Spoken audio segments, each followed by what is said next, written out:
Good evening, everyone. I'm Kyle O'Connor. And I'm Corey Michael Peeler, and welcome to this week's edition of Monday Night Mashup. Our lead story tonight, President Donald Trump's first budget proposal will look to increase defense and security spending by $54 billion and cut roughly the same amount from non-defense programs.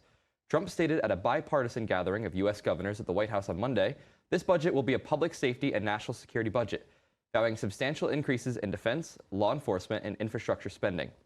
Trump vowed a budget of great rationality that would be unveiled in further detail during his address to a joint session of Congress on Tuesday evening.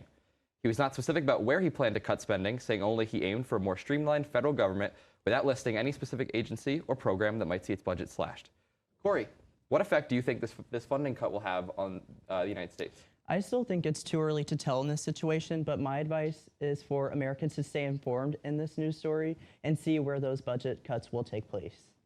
In lighter news, the 89th Academy Awards were last night, and for the first time in history, there was a mix-up in winners. Faye Dunaway and Warren Beatty were presenting the award for Best Picture and called out the film La La Land after reading the card that stated, Emma Stone, La La Land. It was only after the whole cast and crew of the film was on stage accepting the Oscar that the producers of the award show realized that the cards were mixed up. Apparently, the two announcers were handed the card from the previous award, which went to Emma Stone for her lead role in La La Land. The Academy Award ended up going to the film Moonlight, produced by Adele Romansky. Kyle, did you watch last night, and how did you feel about this situation? I watch the Oscars every year, and it was very clear with this mix-up that it wasn't the host's fault. It was just, they were handed the wrong card. I definitely think Moonlight deserved to win the Best Picture. It was a great film, a very powerful film. So I'm glad to see the creators of it rewarded for all the hard work. Yes, I definitely agree with that. After the break, we'll have Nicole Dennis with weather, followed by Leah Kazmarek with sports. Hey guys, I'm Nicole Dennis with your weather forecast for this week. Although we're coming to the end of February, things are still heating up in the south. As you can see, Dallas had a high of 80, New Orleans a high of 78, Miami 77, and near lovely city of Columbia, we had a high of 67 today.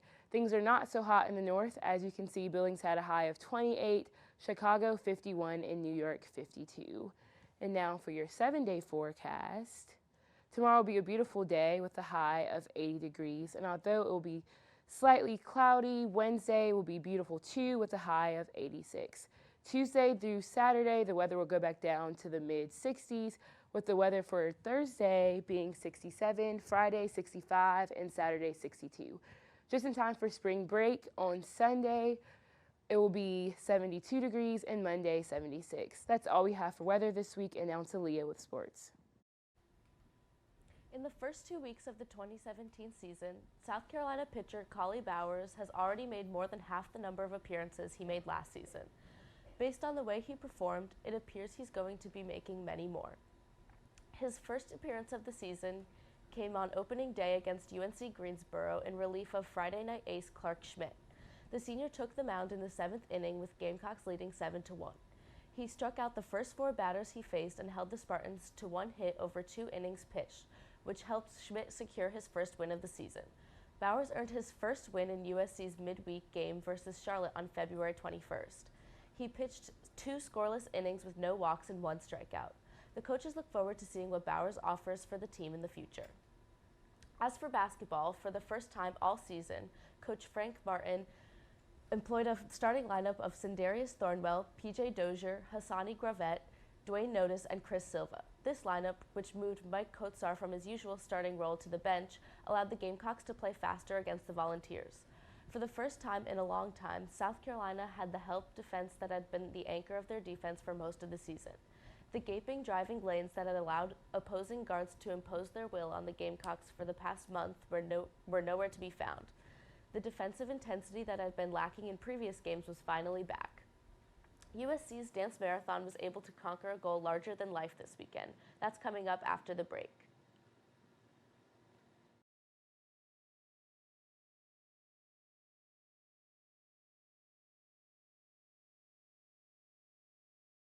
More participants registered than ever before. According to Vice President of Public Relations, Katie Lynch, they focused on branching out and reaching a greater variety of students beyond the Greek life. Dance Marathon is, quote, always trying to get new student organizations and residence halls involved, as well as freshmen. Lynch said, quote, "People aren't necessarily involved in anything yet because we want them to be able to find their home in Dance Marathon." USC Dance Marathon raised $703,289 this year, surpassing the $527,810 goal it raised last year.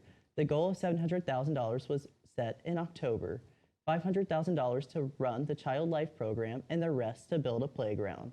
Kyle, were you able to participate in the event, in the Dance Marathon event on Saturday? I was not, but one of my closest friends was able to participate, and she said that it was an absolute blast.